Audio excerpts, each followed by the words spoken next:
Eu sou o Guilherme Valtenberg e vou entrevistar o deputado federal Eduardo Bolsonaro. Eduardo tem 41 anos e está em seu terceiro mandato como deputado federal. É o terceiro filho do ex-presidente Jair Bolsonaro e um dos principais interlocutores da direita com governos de outros países. Hoje, ele mora nos Estados Unidos. Deputado, obrigado por ter aceitado o convite para essa entrevista. Eu que agradeço a oportunidade e parabéns ao Poder 360 pelo canal de diálogo. Agradeço também a todos os web espectadores que assistem este programa. Essa entrevista está sendo realizada ao vivo por videochamada em 8 de setembro de 2025. E para ficar sempre bem informado, inscreva-se no canal do Poder 360, ative as notificações e não perca nenhuma informação relevante. E eu começo essa entrevista perguntando a respeito do último domingo, dia 7 de setembro. Direita e esquerda realizaram atos em várias cidades. E nas praças onde houve contagem, a direita reuniu mais pessoas. Que leitura o senhor faz desse comparecimento maior? É um indicativo para as eleições de 2026 e para o julgamento do seu pai no STF, na sua avaliação? Primeiro de tudo, isso é indicativo de que o povo perdeu o medo de ir para as ruas. Ponto número 2, um recado de que independentemente de ter ou não contato com Bolsonaro via redes sociais ou pessoal, o povo segue apoiando. Até porque não adianta você encarcerar o líder de um movimento, que esse movimento não vai acabar, ainda mais com um movimento espontâneo, né, que foi liderado pelo presidente Jair Messias Bolsonaro. E além disso também, né, eu acho que fica muito claro que o maior legado que o Jair Bolsonaro pôde deixar para o Brasil é essa consciência política. Havendo consciência política, tudo demais vem a reboque. Com consciência política, você sabe quem é que está fazendo aquilo que o povo quer, quem é que está fazendo aquilo contra o povo, quem é que trabalha pela liberdade, quem é que trabalha pela censura. Então, o povo ele acaba se libertando conhecendo essa verdade. Ele acaba não se tornando mais refém de grandes veículos de comunicação que queiram, porventura, manipular a opinião pública. Esses tempos acabaram. E, infelizmente, uma parte da classe política e também do judiciário ainda acha que é capaz de você manipular a população, como se fossem pessoas que acreditassem em qualquer coisa, até mesmo contrariando seus próprios olhos, como, por exemplo, institutos de pesquisa ligados a universidades como a USP, dizendo que havia mais pessoas no 7 de setembro, né, com Lula em Brasília do que no 7 de setembro lá na Avenida Paulista, em São Paulo, num ato a favor da anistia, a favor do Jair Bolsonaro e a favor das liberdades. Então o saldo é super positivo, é mais uma vez uma realidade que se impõe de que a direita comanda as ruas do Brasil e a esquerda tem pouquíssimo espaço de manobra. Isso daí, finalizando, acaba por nortear o centro da política nacional, que por vezes está mais à esquerda, por vezes mais à direita, acaba guiando-os para cerrarem fileiras à direita, pensando nas eleições do ano que vem. E como reflexo disso, você vê até debates sobre a anistia, coisa que 2, 3 meses atrás ninguém acreditava que fosse ser possível. Então, eu acredito muito do debate da anistia que a gente está vendo agora a uma pressão que vem sim aqui dos Estados Unidos, combinado com a população na rua e a sua consciência. Por último, entram em campo os políticos que, Deus quiser, farão fazer valer a vontade popular de uma anistia ampla, geral e restrita. Fora disso, não dá para chamar de anistia. Mas ainda assim o STF deve concluir nessa semana o julgamento do ex-presidente Jair Bolsonaro, seu pai, e a tendência de condenação por suposta tentativa de golpe. Qual que deve ser o impacto dessa decisão uma vez que ela seja tomada? Muito bom. Primeiro de tudo, as nossas ações aqui nos Estados Unidos, elas nunca buscaram reverter essa questão da condenação do presidente Jair Bolsonaro. Se isso ocorresse, seria uma grande surpresa. Mas desde o início, o nosso cálculo sempre é com Alexandre de Moraes dobrando a aposta e certamente, né, uma vez que ele vá para o buraco, ele vai tentar levar o maior número de pessoas possível com ele. E conhecendo um pouquinho da conduta dele, né, ele vai fazer isso no melhor estilo gangster, no melhor estilo mafioso, que é tentando ameaçar as outras pessoas de bastidor ou, às vezes, até publicamente, como ele fez com o pai do presidente da Câmara, Hugo Mota, que mandou a Polícia Federal na casa dele, né, na prefeitura dele, num claro recado de ameaça, e depois, num jantar, se encontrando com o presidente Hugo Mota, e depois desse evento, Hugo Mota mudou da água para o vinho com relação à anistia, mas, né, como toda coisa grandiosa que se faz na vida, você passa por sacrifícios, você vence obstáculos e no final acaba saindo-se vitorioso. Então eu acredito que mesmo com esse julgamento acontecendo, nós temos uma boa oportunidade de aprovar uma anistia. E em que pese o Barroso agora ter meio que mudado um pouco o discurso porque pegou mal, vale lembrar que semana passada o ministro Luiz Roberto Barroso, que até há pouco tempo era presidente do STF, disse que o trabalho dele, né, num lapso, pode-se dizer, de voltando a ser um juiz com atribuições de juiz, e não um juiz que apita, né, do tapetão para influenciar o resultado do jogo, mas ele teve um lapso. E ele disse que o papel dele é julgar, ainda que de maneira ilegal, isso tudo que está acontecendo no STF sobre o golpe da Disney. E não fazia sentido ele querer controlar o Congresso. O que o Congresso faz do outro lado da Praça dos Três Poderes é responsabilidade do Congresso. E o que nós fazemos no STF é responsabilidade do STF.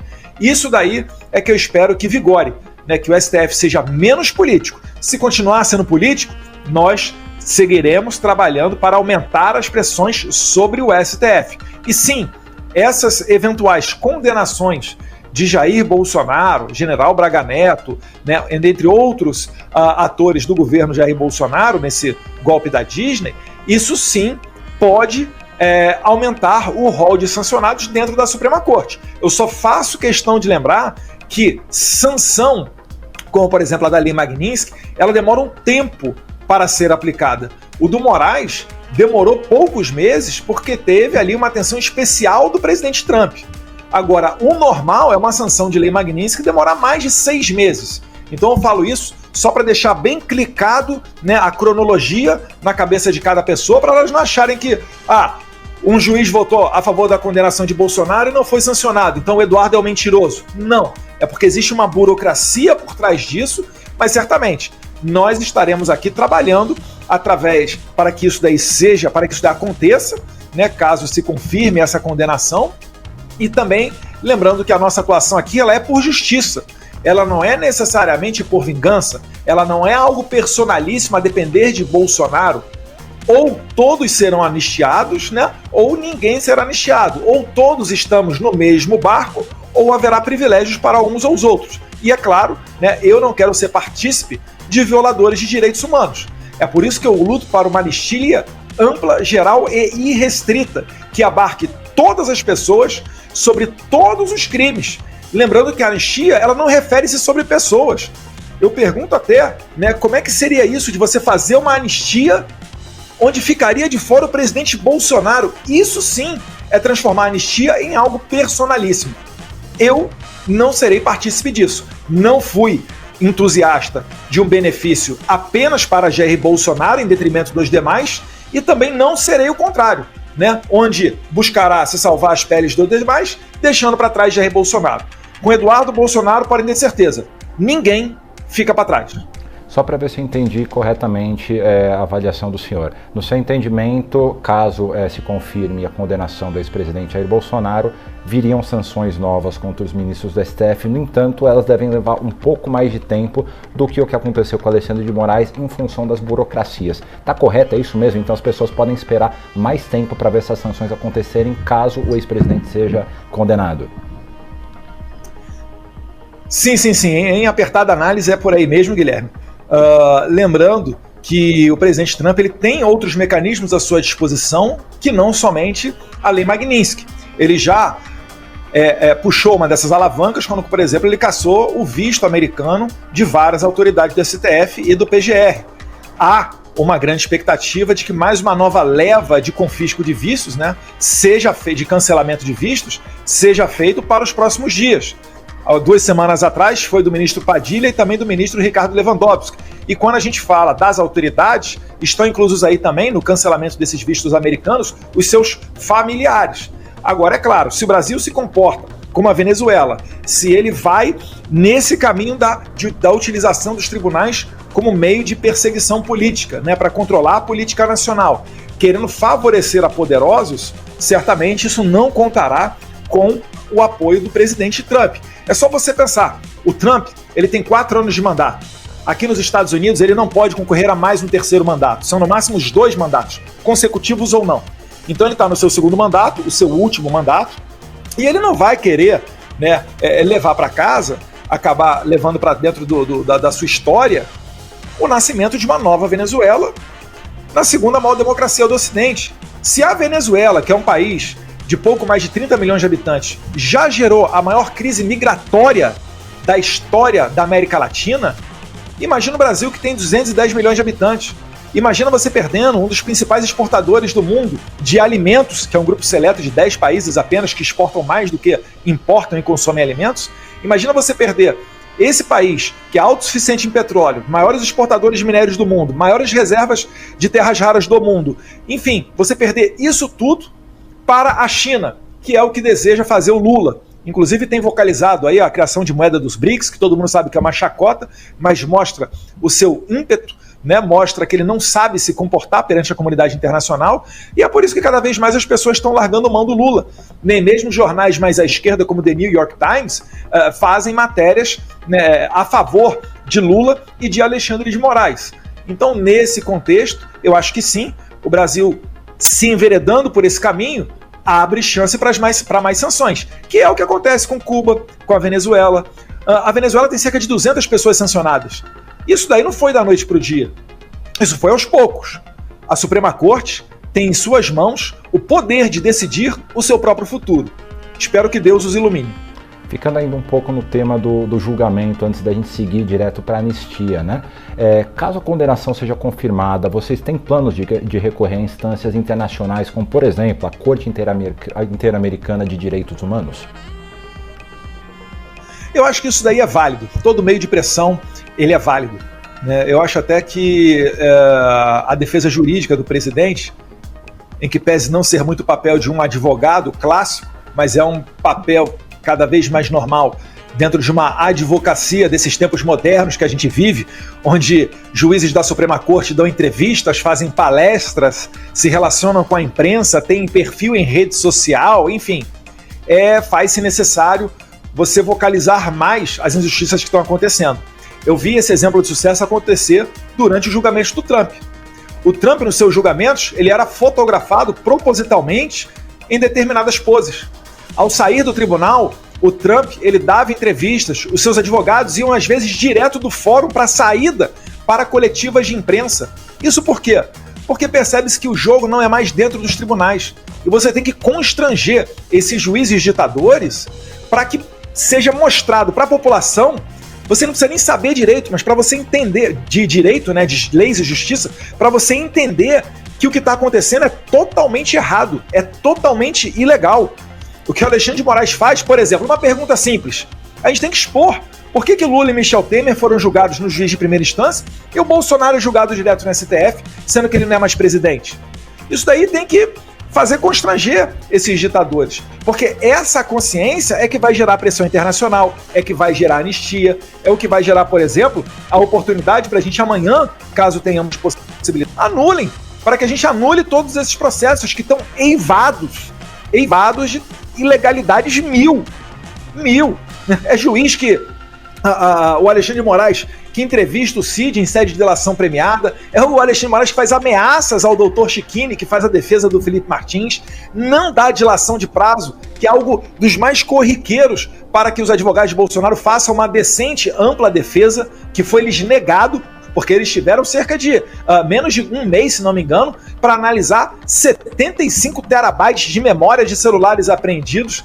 São advogados, como o advogado do general Braga Neto, que não teve acesso ao celular do seu cliente para fazer a defesa. Disponibilizaram apenas o material utilizado pela acusação. Meu Deus do céu, isso daí, se você for explicar para um estrangeiro, ele vai ter até dificuldade de entender.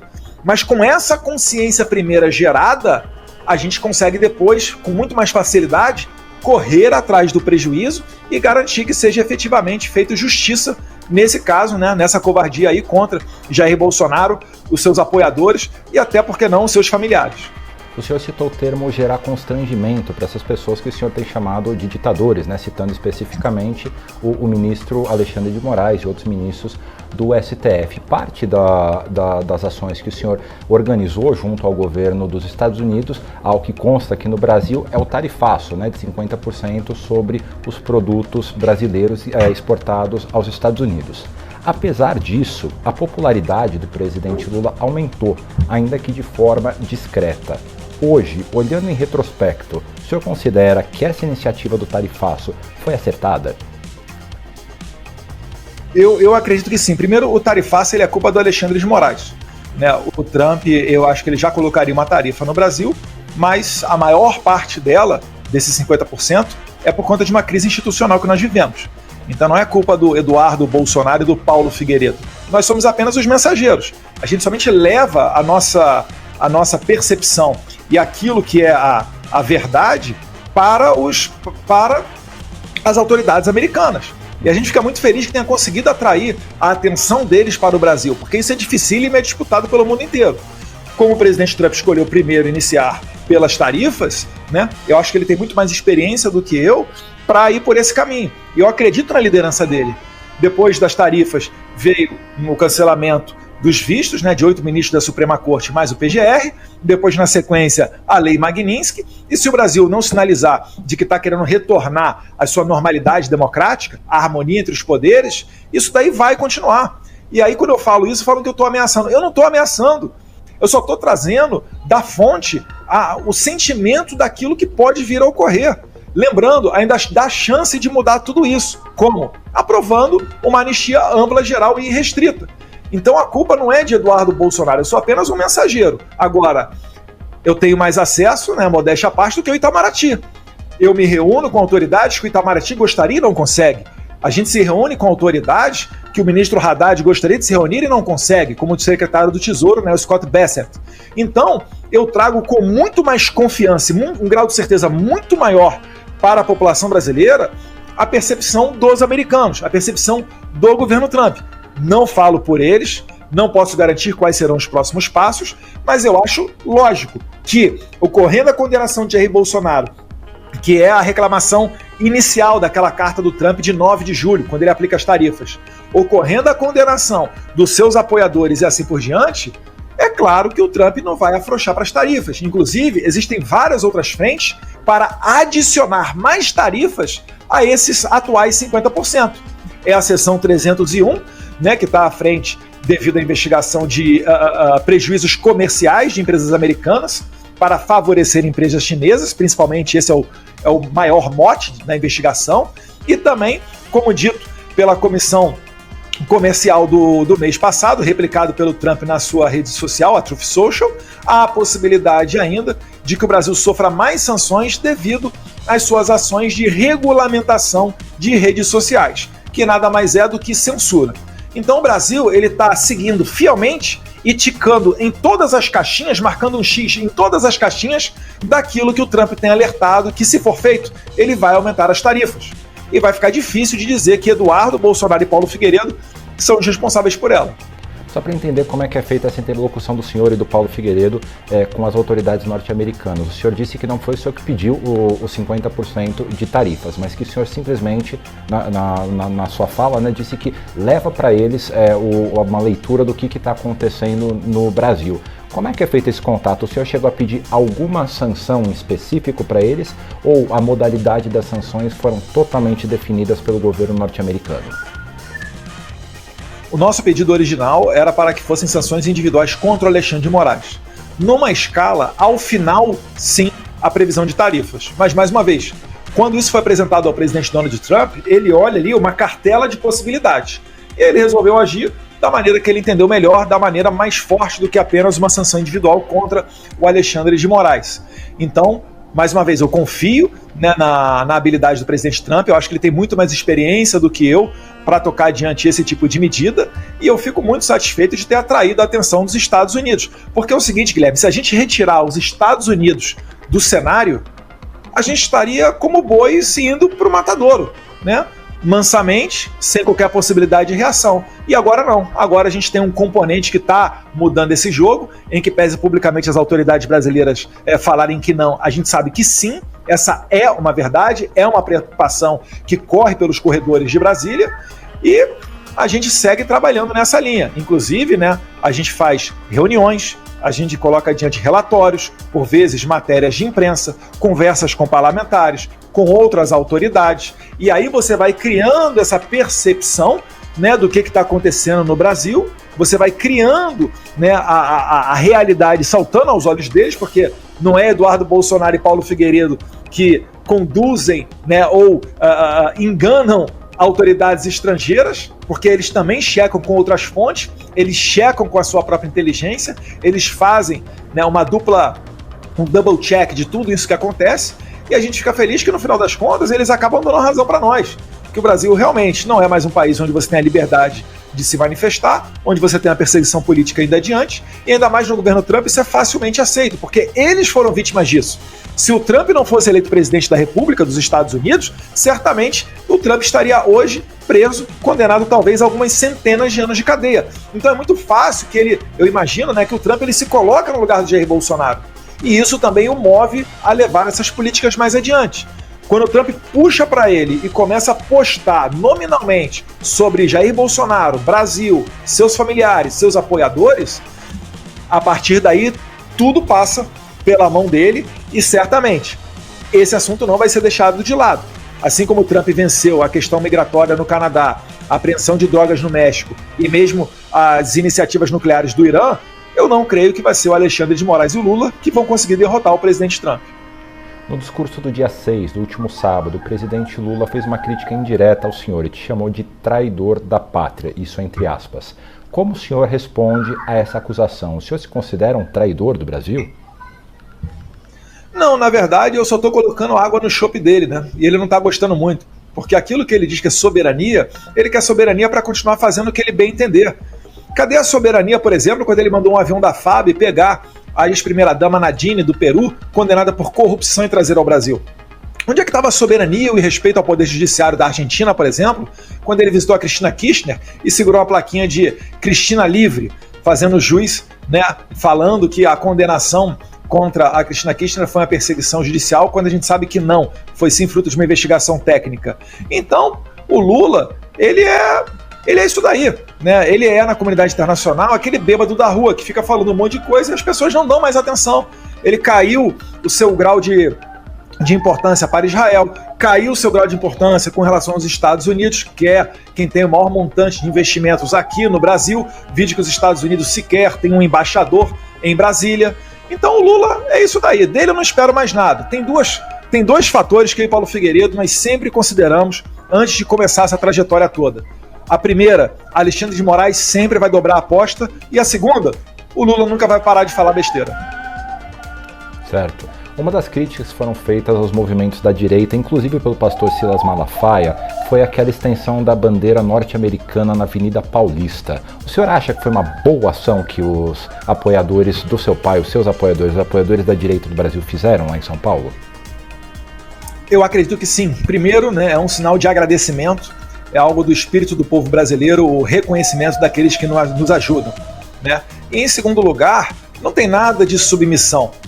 Aquilo dali, inclusive, foi uma excelente estratégia, porque aquele vídeo ali rodou o mundo inteiro. E no que depender de nós, né, cada vez mais chegará na mão das autoridades americanas, que vão olhar aquilo dali com felicidade e ficarão estimulados a seguir o seu bom trabalho. Então, eu achei muito positivo, eu fiquei surpreso, na hora eu já saí mandando para todo mundo, e aqueles que receberam ficaram muito contentes, né, com esse gesto de carinho do povo brasileiro, e pode ter certeza que é uma imagem inesquecível. Muitas autoridades brasileiras vão carregar aquilo dali, né, pelo resto de suas vidas, se não também encaminhar ao presidente Trump. Agora falando um pouco sobre a anistia, né? O projeto ainda vai passar por um longo rito. Primeiro Câmara daí Senado, um possível veto presidencial, derrubada do veto e até uma eventual contestação do STF. O senhor acredita que a proposta tem chances reais de ser aprovada, dado o tempo exíguo que tem até as eleições do ano que vem? Difícil escalar o Monte Everest, que eu não conheço ninguém que tenha escalado. Isso daí, da aprovação da anistia, é totalmente plausível. É como eu falei anteriormente, lá atrás ninguém acreditava que sequer fosse ser discutida. Hoje em dia está em debate com possibilidade de aprovação. Nós temos mais de 300 votos a favor da anistia. O impeachment do Moraes é a mesma coisa. Eu nunca imaginei, e olha que eu sou um deputado, né, trabalho dentro do Congresso Nacional, estou licenciado nesse momento, mas tenho 3 mandatos. Eu nunca imaginei que a gente fosse ter metade das assinaturas do Senado para uma abertura de procedimento de impeachment contra Alexandre de Moraes. Então, no caminho até a vitória, é natural que você passe por obstáculos, que você vença a dificuldade. Então, nesse sentido, nós estamos no caminho correto. Eu tenho, sim, muita esperança, até porque nós temos um suporte total aqui dos Estados Unidos para não permitir que o Brasil vire uma Venezuela. E eu acho que vai chegar o momento em que vai ficar muito caro sustentar essas bizarrices jurídicas que o Alexandre de Moraes tem feito. E eu acho que ninguém vai querer sentar do lado dele nessa grande bancada de violadores de direitos humanos. Então, nesse momento, o Brasil, sim, as autoridades vão ter um discurso pró-liberdade e vão aprovar a anistia, eu tenho certeza. O senhor chegou a dizer no fim do mês passado que, caso seu pai não pudesse ser candidato a presidente, o senhor gostaria de ser esse candidato. Continua com essa ideia? Sim, quem escolhe quem será o candidato é o presidente Bolsonaro. Eu acho que essa é uma escolha que cabe a ele. É lógico que nós, enquanto famílias, a gente acaba tendo a possibilidade, né, de ter uma conversa pessoal com ele. Eu não mais, porque o Alexandre de Moraes proibiu, né, o pai de falar com o filho. Parece até que nós somos grandes ameaças à democracia nacional, né? Mas, ainda assim, eu acredito na confiança do presidente. E a minha maior crítica é o seguinte: por que querem antecipar tanto a escolha do candidato da direita para 2026? Eu não vejo sentido nisso. Eu acho que isso daí até expõe um certo modus operandi para tentar pressionar o presidente Bolsonaro a tomar alguma decisão agora e poder barganhar com eventuais benefícios ou até mesmo a sua liberdade, anistia, perdão, seja lá o que for. Então, na minha opinião, o presidente Bolsonaro não deve passar a faixa nesse momento e ele deve sim ser o nosso candidato. Eu acho que ano que vem, se nós tivermos uma normalidade democrática, ele voltará a ser o candidato da direita. Você vai me dizer que ele não pode concorrer por quê? Por causa do golpe da Disney? Porque ele fez um discurso criticando as urnas eletrônicas para 40 embaixadores? Porque ele fez um discurso no carro de som? Obviamente, isso daí tudo é reversível. O nome do seu irmão, Flávio Bolsonaro, o senador Flávio Bolsonaro, também é lembrado. Ele também é um nome que agrada a família, que agrada os apoiadores de vocês para uma eventual candidatura presidencial? Sim. Acho que o Flávio ele tem todos os predicados de um Bolsonaro. Ele é uma pessoa que leva adiante as nossas bandeiras. É uma pessoa extremamente responsável, madura, que se movimenta muito bem por Brasília e tem total condições. Quando o meu nome não foi ventilado na pesquisa presidencial, foi retirado, melhor dizendo, do Paraná Pesquisa, me causou estranheza que o do Flávio também foi retirado. Eu acho que o povo é que tem que escolher. E se for para colocar a gente com números baixos na pesquisa, deixa colocar, não tem problema não. A pesquisa, ela muitas das vezes, a depender do órgão, ela serve como uma orientação e olhe lá, porque muitas delas a gente sabe a maneira que ela é feita.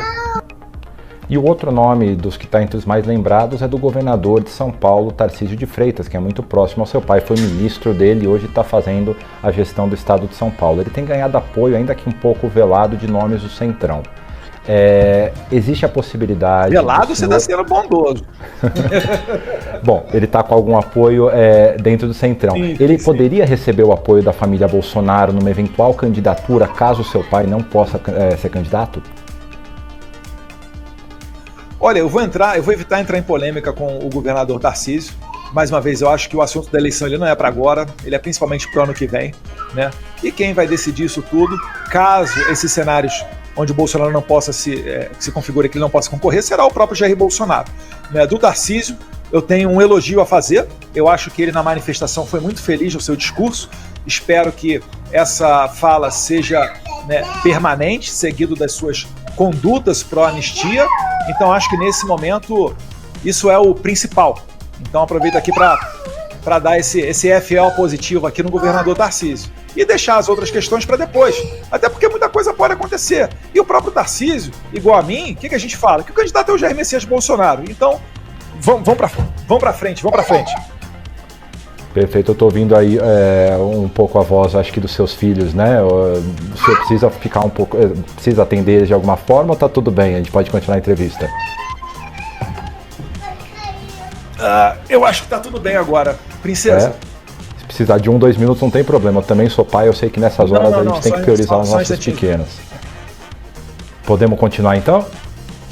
Minha esposa chegou aqui, estou agora crescendo a minha dívida matrimonial porque ela vai cuidar das crianças.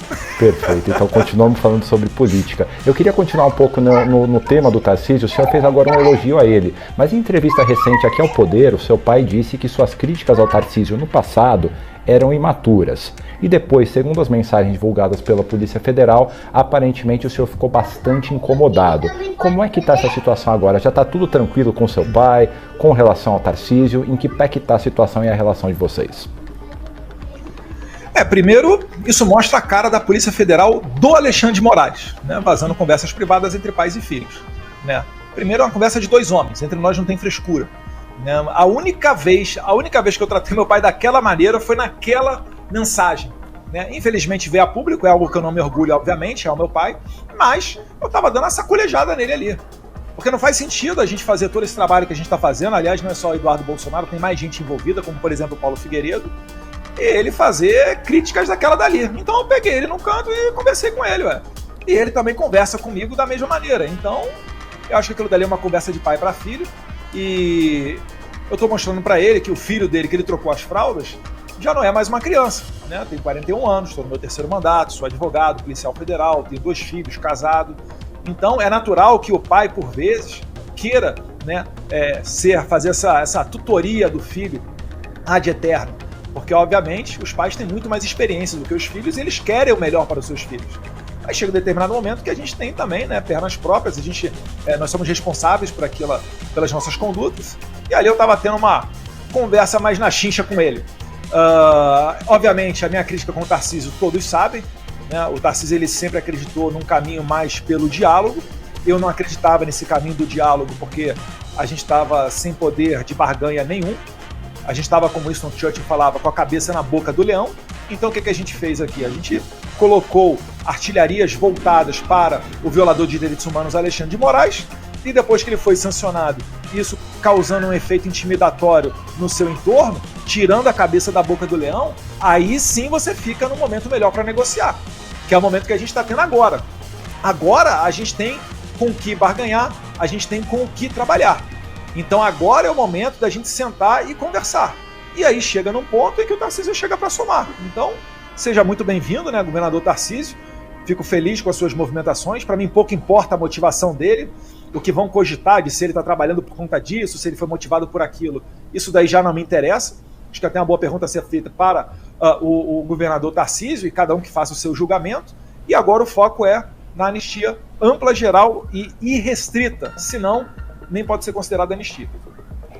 O Centrão e parte da direita, no entanto, tem ajudado o governo Lula a aprovar algumas pautas de fortíssimo impacto eleitoral e tem dado demonstrações que devem apoiar as 3 principais pautas do governo com foco nas eleições, que são a ampliação da isenção do imposto de renda, o gás para todos e a tarifa social da eletricidade. Essas medidas vão afetar milhões de brasileiros. Qual que é o recado que o senhor daria para esse grupo político que no passado apoiou o governo do seu pai, o governo de Jair Bolsonaro?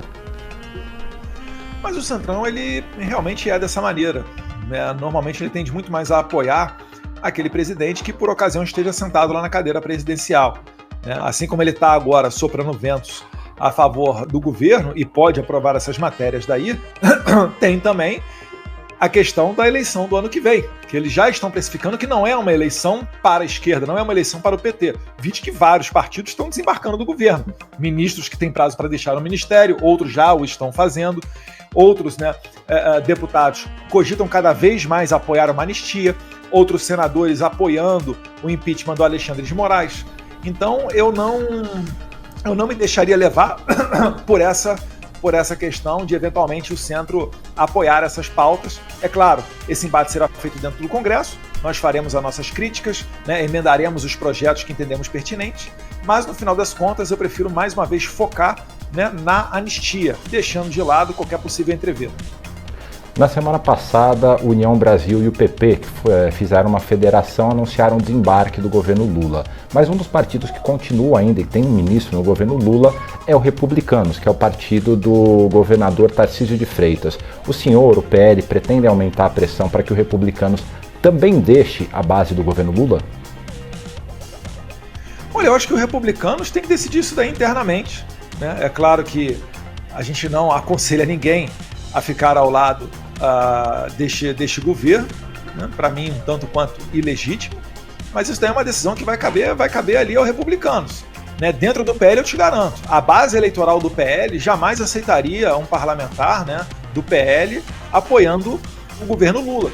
Eu acho que, porventura, aqueles casos isolados que nós temos dentro do partido, ou eles automaticamente buscarão outro partido na janela de março do ano que vem, ou eles terão muita dificuldade de se elegerem dentro do PL. Eu lembro até alguns casos em que o presidente Bolsonaro, na última eleição, ele subia nos trios elétricos e nos palanques durante o período eleitoral e, por vezes, tinha ali um deputado federal, um deputado estadual, ou às vezes até um senador, que tinha votado algumas matérias ou contra o Bolsonaro ou a favor do Lula e tomava vaia. Há uma impressão de que nós temos total controle sobre o nosso eleitorado, mas não é bem assim. Nós temos um pacto, né, de princípios onde nós nos comprometemos a levar adiante as nossas bandeiras, que são caríssimas a nós. São as bandeiras contra o aborto, né, em apoio à força policial, de ordem, de disciplina, de patriotismo.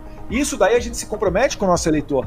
Agora, se pessoas que estão no nosso entorno dizendo se apoiar essas bandeiras, se elas começam a mostrar com condutas que não estão muito aí para essas bandeiras, eles não vão receber o voto.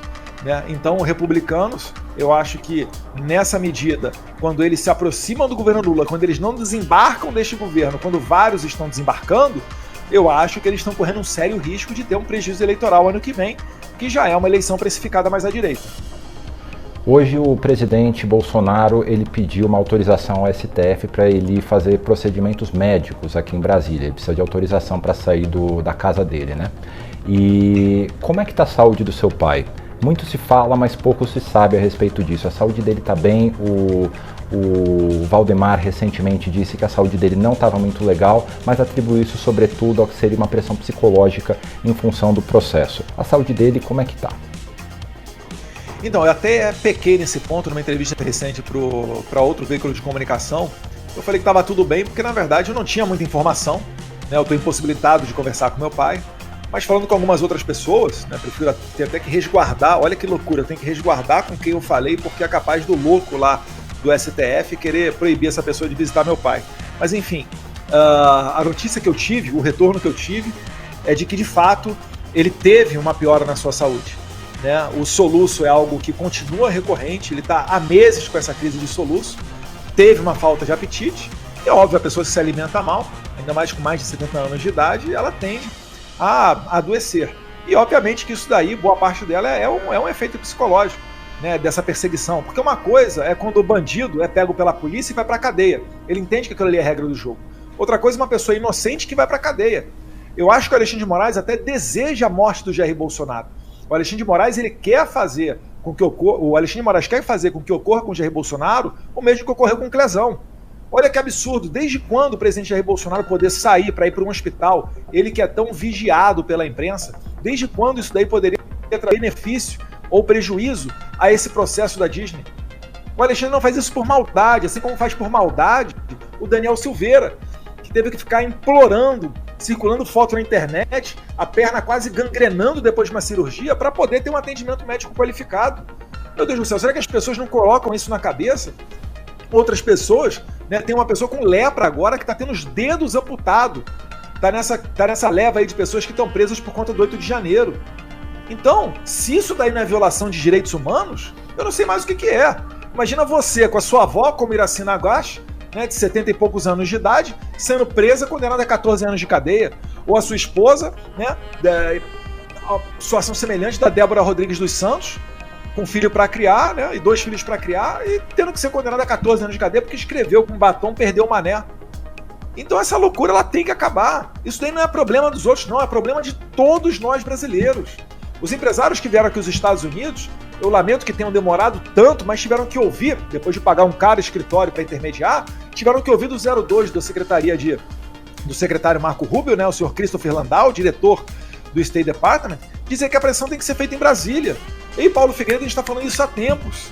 Agora o presidente Trump está falando, vai botar a tarifa em quem regulamentar a rede social, porque isso daí é uma maneira de fazer censura. E o Brasil está lá, aprovando o requerimento de urgência para a regulamentação de rede social, né, a toque de caixa, né, enquanto o STF atropela o Congresso e dá uma nova interpretação ao artigo 19 do Marco Civil, esquentando as ilegalidades cometidas pelo Alexandre de Moraes na eleição de 2022, aquelas ordens secretas para derrubar usuários nas redes sociais.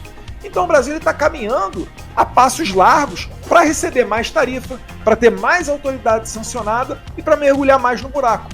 A gente está aqui desesperadamente falando, isso não vai dar certo, isso não vai dar certo. Agora, é uma decisão que as autoridades brasileiras vão acabar enfrentando. Vamos ver o que acontece nas cenas dos próximos capítulos. Pensando agora no seu futuro político, o senhor está nos Estados Unidos licenciado do seu cargo de deputado federal. O senhor pretende voltar ao Brasil para ser candidato novamente em 2026, seja qual for o cargo? O senhor é sempre lembrado como possível candidato ao Senado por São Paulo. Ou o senhor pretende estender a sua estadia nos Estados Unidos até que toda essa questão da condenação do seu pai, do julgamento do seu pai esteja encerrada? Primeiro, só para deixar claro, a minha licença venceu dia 20 de julho e desde o começo de agosto eu tenho levado falta na Câmara. Inclusive, nas votações virtuais que eu poderia participar, o presidente da casa, Hugo Mota, eu estou tentando resolver com ele, mas ao que parece, né, as minhas presenças não estão contando. Eu não sei por quê. Porque mesmo os deputados que estão no Brasil, eles não tiveram que ir à Câmara dos Deputados em determinadas sessões para registrar presença. Se eles não precisaram ir fisicamente ao Congresso, por que eu precisaria? Por que a votação deles vale e a minha não vale? Então, eu quero crer que não exista aí uma compactuação com os desmandos do Alexandre de Moraes. Estou aguardando a resposta ao meu ofício, que foi enviado ao presidente Hugo Mota. Mas é muito estranho que eu não possa votar através do celular, que foi algo que começou, uma inovação que foi trazida pela pandemia, né, a possibilidade do parlamentar votar pelo celular. Mas, retornando aqui à sua pergunta, Guilherme, numa democracia normal, Bolsonaro seria candidato à presidência e o povo escolheria se ele seria ou não presidente, e nesse cenário eu seria candidato ao Senado por São Paulo. Esse é o meu maior desejo, né? Isso é o caminho natural das coisas numa normalidade democrática. Se nós conseguirmos aprovar a anistia, a gente dá um importante passo nesse sentido. Depois o presidente Bolsonaro teria que vencer as inelegibilidades dele dentro do TSE, com uma nova configuração do TSE, sem Alexandre de Moraes, porque as instituições são feitas de pessoas, né? Não tem que ter esse respeito cego em instituições, né? Até porque elas são formadas por pessoas. Eu não acredito em instituições, eu acredito em pessoas, né? E nesse contexto, há uma chance do Bolsonaro se candidatar a presidente. Isso se verificando, o meu desejo é sim sair candidato ao Senado por São Paulo. Ainda sobre a situação do senhor ter se licenciado, depois voltou e agora está tendo faltas, e o senhor enviou a carta para o presidente Hugo Mota. Como é que o senhor interpreta essa reação? O senhor falou um pouco, né? Mas o senhor acha que existe alguma relação disso com a operação que mirou o pai do Hugo Mota, ou o senhor acha que ele mesmo está tentando articular politicamente para ver o que é possível fazer nesse momento? Eu acho que o Hugo Mota é mais um refém desse sistema, né? O Alexandre de Moraes ameaça todo mundo veladamente. O Alexandre de Moraes é aquela pessoa que mandou um dedinho lá no estádio do Corinthians. Ele é baixo, ele é vil, ele é cruel, ele não tem compaixão. É por isso que eu digo que ele é um psicopata. Ele é um psicopata, isso não é maneira de eu caracterizá-lo de maneira negativa, um adjetivo negativo. Eu estou seguindo o dicionário, né? A pessoa que tem os seus próprios valores na cabeça. Por isso que às vezes você não consegue entender, porque você se coloca no lugar do Alexandre de Moraes. E você não conseguiria mandar a senhora Iracina Gashi para a cadeia por 14 anos, ou a Débora Rodrigues lá do Batom por 14 anos para a cadeia. Mas o Alexandre de Moraes consegue.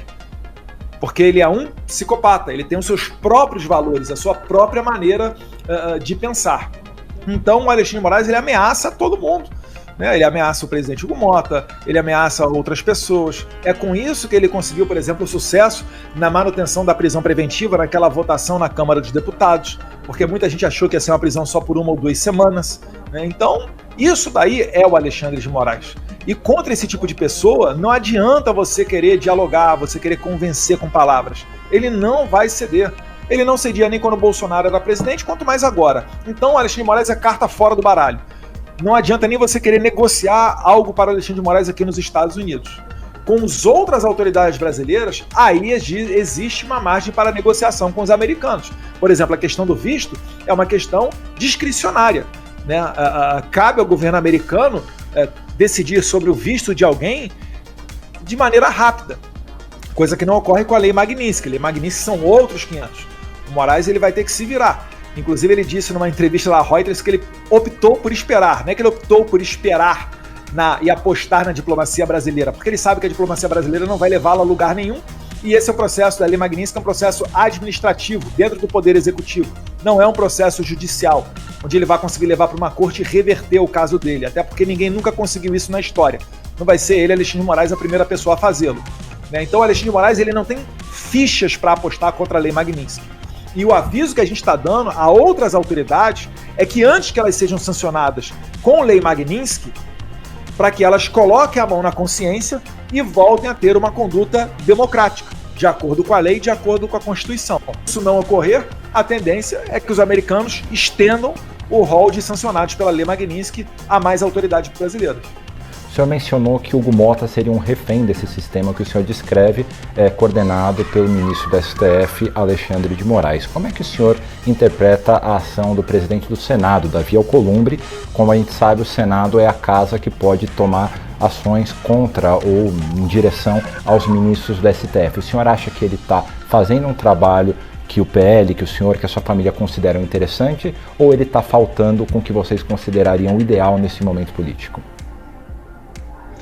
O que a gente considera ideal é que o plenário seja o senhor das decisões, né? Que a matéria das casas elas não sejam amplamente manobradas pelos presidentes da casa. Até porque, né, o senador Davi Alcolumbre pode perfeitamente em algum momento voltar a ser um senador, né? O Hugo Motta voltar a ser um deputado ali ao nosso lado no plenário. Então é isso daí que eu espero deles. Agora, eu não ficaria muito impressionado com o que é dito publicamente. O que me interessa são as condutas e o que é tratado principalmente nos bastidores. Publicamente, pode falar o que ele quiser, né? Não estou muito preocupado com isso daí.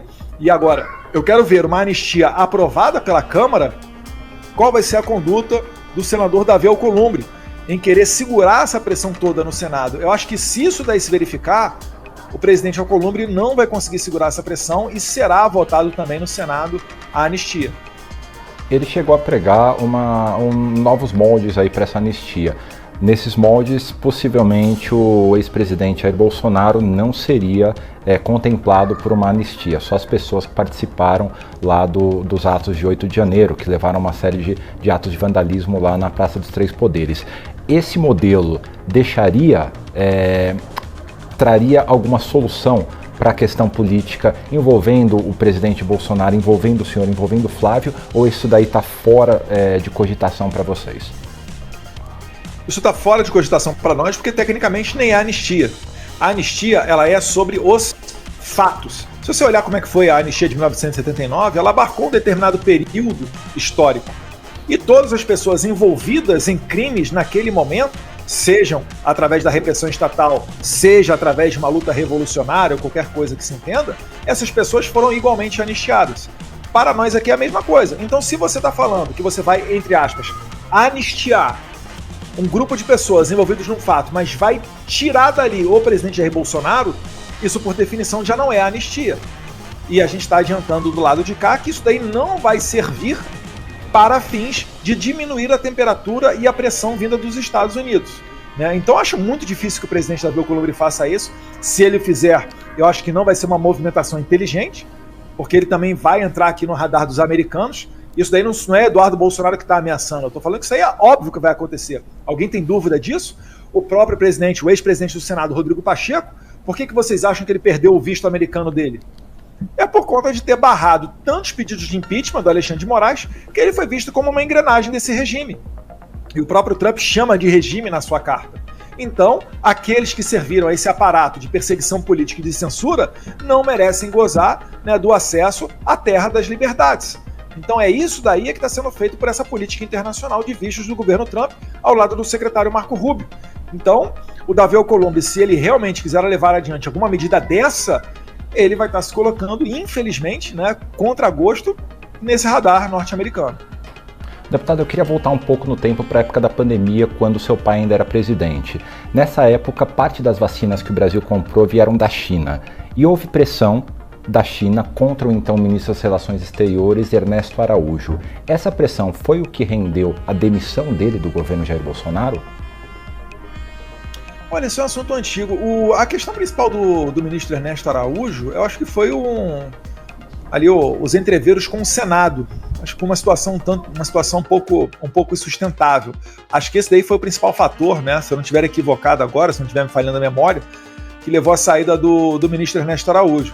Mas o seu ponto é interessante, Guilherme, por quê? Porque falam que o Bolsonaro é genocida porque ele não comprou vacina. Ora, ele comprou mais de 600 milhões de doses de vacina. O povo brasileiro foi tão privilegiado que ele pôde até escolher qual vacina tomar. Tinha a Coronavac da China, tinha da Pfizer, Moderna, Janssen, dose única, dose dupla e assim por diante. Enquanto a maioria dos outros países estava tendo dificuldade na compra de vacina. Lembrando que a primeira vacina ela foi desenvolvida em dezembro de 2020. E a primeira que foi dada no Brasil foi no mês subsequente, em janeiro de 2021, logo após a Anvisa autorizar o uso da vacina. Acusam Bolsonaro de tanta coisa. Você imagina se Bolsonaro tivesse autorizado o uso de uma vacina sem o aval da Anvisa? Ou sem o aval do Congresso Nacional? O que não estariam fazendo com o presidente Bolsonaro nesse momento? Meu Deus do céu.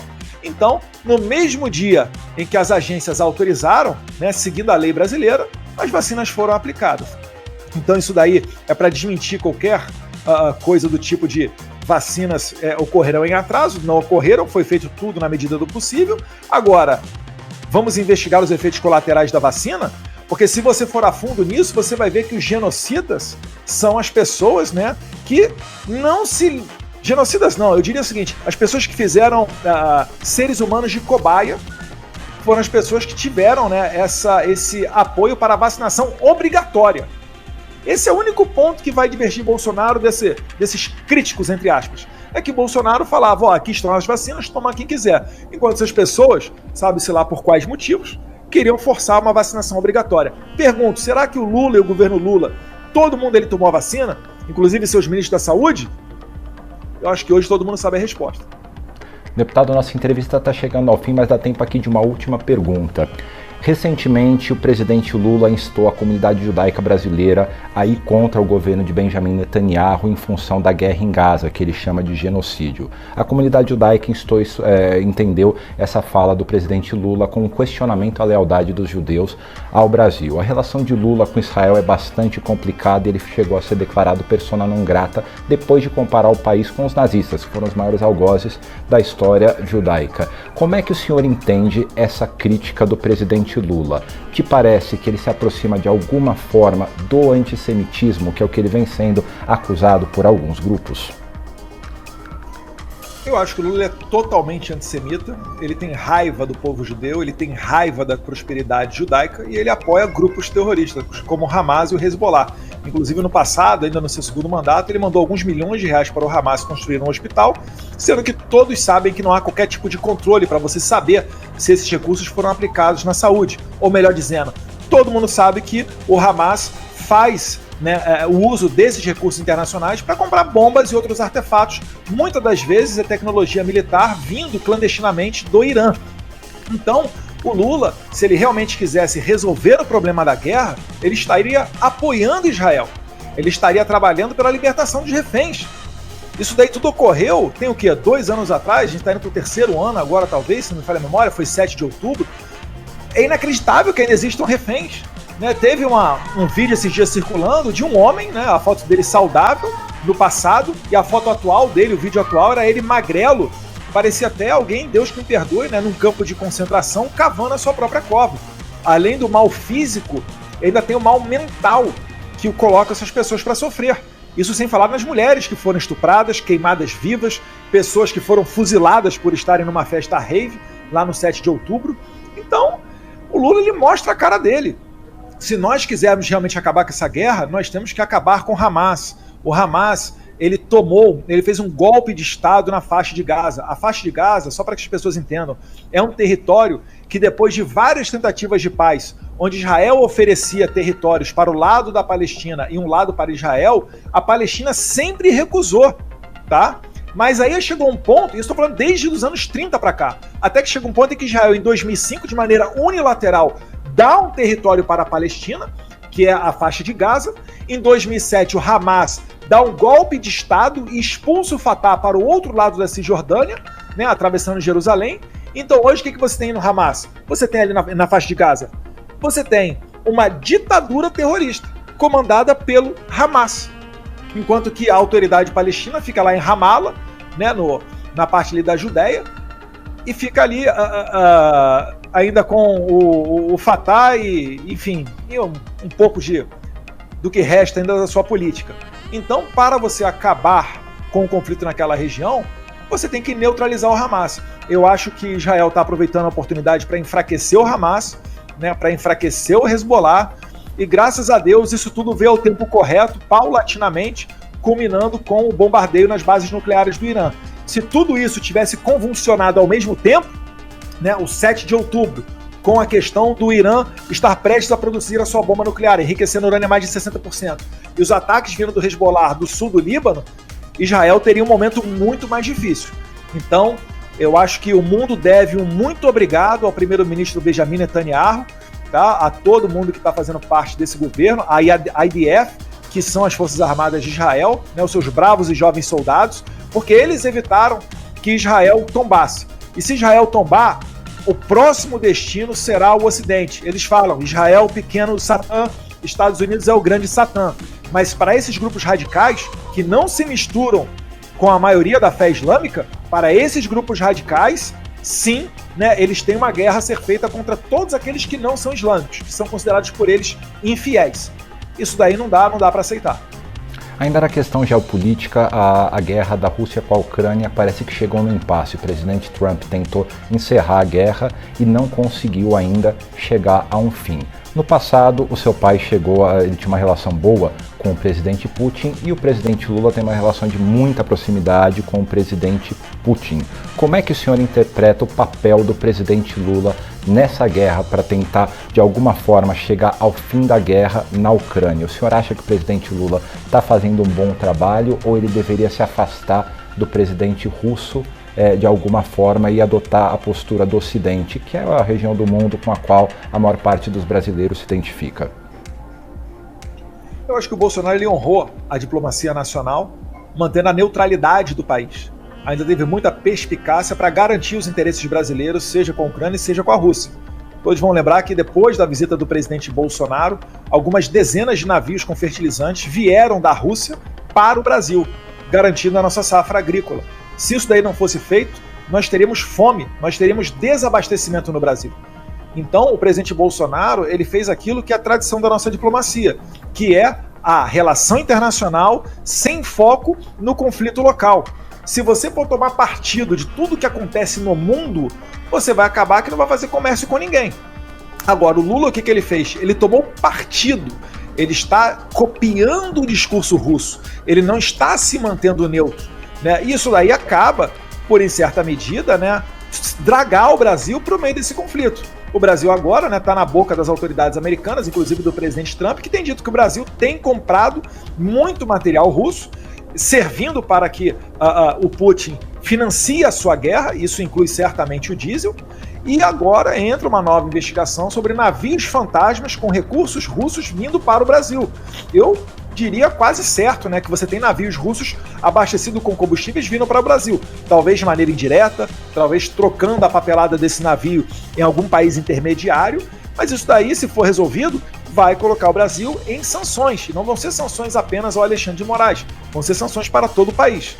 Eu espero, né, que a gente tenha a chance de, antes de sofrer esse sacrifício, que a gente possa ter eleições limpas, justas e democráticas para conseguir trocar esse desgoverno, que prometeu picanha, não entregou nada, disse que acabaria com a guerra a invasão da Rússia à Ucrânia tomando cervejinha, até agora nada, e ainda mancha a imagem dos brasileiros ao apoiar grupos terroristas como o Hezbollah e o Hamas. Então, que Deus ilumine a cabeça das autoridades brasileiras e a gente possa ter o resgate da nossa democracia, a harmonia entre os poderes, para ano que vem trocar esse tudo e dar novos ares ao Brasil. Chega ao final essa edição do Poder Entrevista. Em nome do jornal digital Poder 360, eu agradeço ao deputado federal Eduardo Bolsonaro. Guilherme, eu que agradeço o espaço, né, agradeço a sua audiência. Eu acho que esse programa aqui, o formato dele tem tudo para ir muito longe, né? Espero que fique preservada a independência e a liberdade da imprensa também, que é a base da nossa democracia, e assim a gente construa um país melhor. né, que não existam temas tabus para serem tratados, como questão de vacina ou críticas às urnas eletrônicas, e o Brasil realmente seja iluminado, né, onde as pessoas possam ir para as ruas e redes sociais e expressar as suas opiniões sem medo, porque isso sim é que é saudável. Não pessoas dizendo a todo momento que as instituições é que fazem a democracia. Não, não, não, não, não. As nossas liberdades são direitos que Deus nos deu. Não foi nenhum burocrata de Brasília que nos deu esse privilégio, não. Um abraço a todos vocês. Fiquem com Deus. Queridos amigos e seguidores, venho aqui com um pedido especial. Nosso canal foi desmonetizado. Se vocês gostam do que fazemos e acreditam no nosso trabalho, considere nos apoiar a partir de R$1 neste QR Code via Pix, ou adquira algum produto de nossa loja. Cada pequeno gesto de apoio faz uma diferença enorme. Nosso conteúdo é de graça e sempre será. Nos apoie. Muito obrigado!